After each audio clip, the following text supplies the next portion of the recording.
Do you think that it's important to listen to grandpas and grandmas tell stories? Yes. Do you ever think about getting old?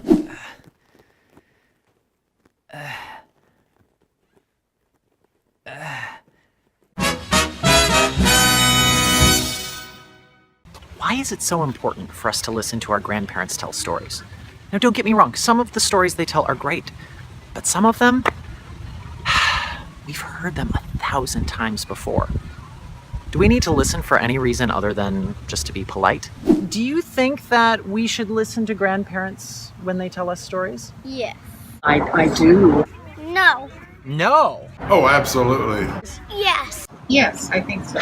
I came to the perfect place to understand all of this better. I'm in a place called Bayview. Families come and gather every summer, and they've been doing it since the 1870s. Since these cottages here were brand new. Each summer, Bayview fills with families who've known each other for generations. So that means that those grandparents on that porch probably knew those grandparents on that porch when they were little kids.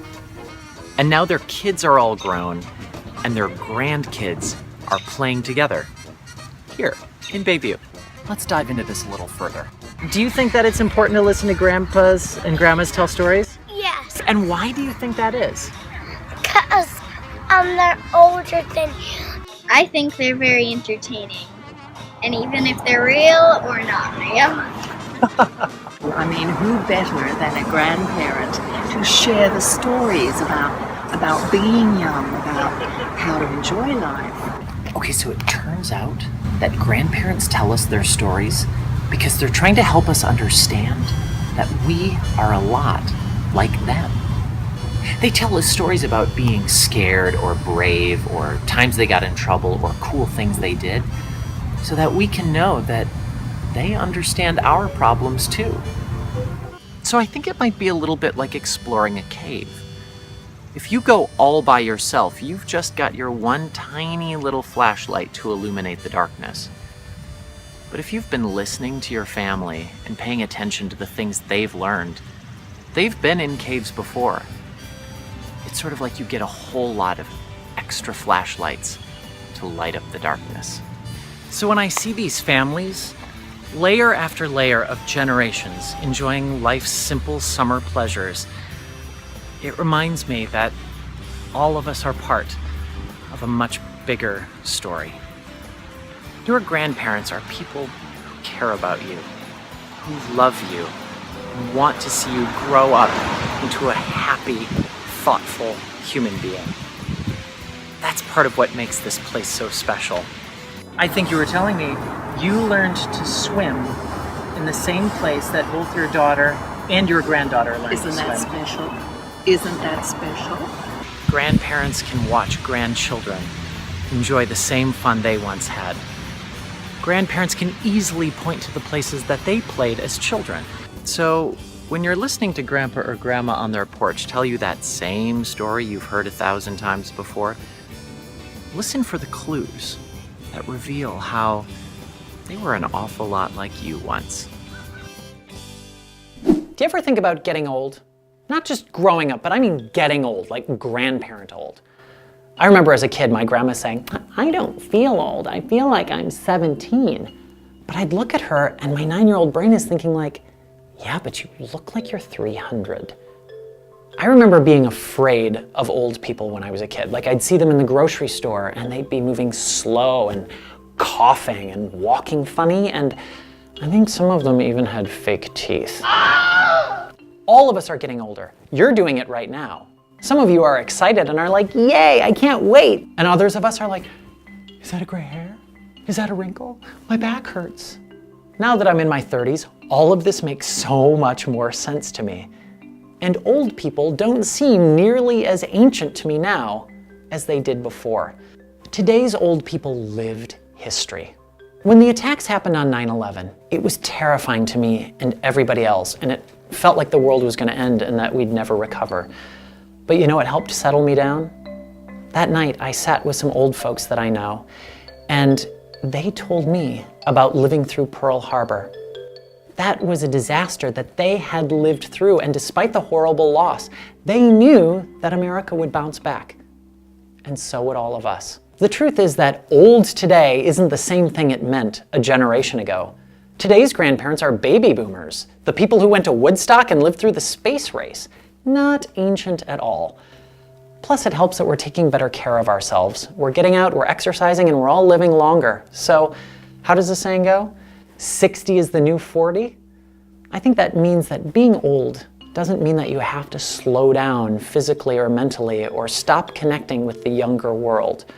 Sure, some days it's harder to get around and do stuff, but you know what? In the olden days, families lived together, generation together with generation. We don't have that quite as much anymore, and I think it's kind of hurting us. So spend time looking around and talking to the older folks around you. Make them a regular part of your life. It's good for them and great for us. Hey everybody, I love to travel. I learn so much everywhere I go. Last year, I visited Japan, where I saw the bright nightlife, the world's biggest fish market, and I even stayed in one of those pod hotels. I also learned that it's very important for the Japanese people to keep their ancestors alive through their thoughts and memories. Now, this was something that I didn't personally totally connect with, but I did find myself thinking an awful lot about my own grandparents and the fact that they visited Japan in 1968. I wondered, where did they go?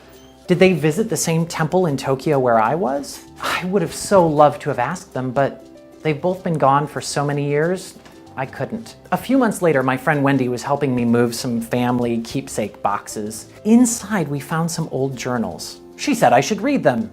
I didn't think I would, but eventually I did. And the first thing I found was this tiny little journal. And from looking at the handwriting inside, I could tell that it had been my grandmother's. And it was from when she and Grandpa visited Japan. I was so excited because right here were a bunch of answers to the questions that I had been asking. It made me feel so connected to Grandma in a really cool way. Grandma Ev is both mine and Cousin Erin's grandma, and she's been gone since 1998. But to discover her words here from 1968 made me feel so thankful. I found out that she stayed in a hotel in the Tokyo Ginza district. I visited a hotel right there, the Imperial Hotel. I went and had dinner. I'm not positive if that's exactly where they stayed, but for sure they were in the same neighborhood. I also found out that they went to the Hakone National Resort, where you can see Mount Fuji across the lake. She does include that it was actually pretty foggy the day they went to do that. If your grandparents are still alive, ask them for stories about when they were your age. Or, if they're gone, talk to someone who might know cool stories about them. Feeling connected to our families is one surprising way in which we feel more loved, without anyone even saying, "I love you." Because we realize we have come from people who are a lot like us once, and they worked hard to make it possible for us to be us. Thanks so much for watching, everybody. For more Adam's Answers episodes, you can click right here. And please don't forget to subscribe. That happens down here. Laugh a little, think a lot, love better.